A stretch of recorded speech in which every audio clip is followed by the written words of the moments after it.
আমরা যাচ্ছি হচ্ছে এখন যদি পাই ঝর্ণা দেখতে।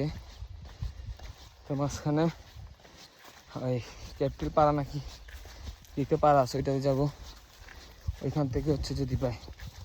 ওই যে দেখেন পাহাড়ের ভিউ। আমরা অলরেডি আমাদের পাড়া থেকে প্রায়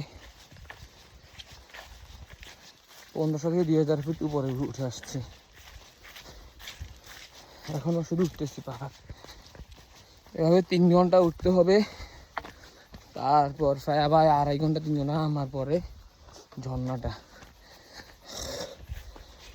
এই যে এই রাস্তা ধরে যাচ্ছি আমরা, অস্থির ভিউ এখান থেকে। যদি আসছে একটু রোদ, সে বাইরের ভিউটা।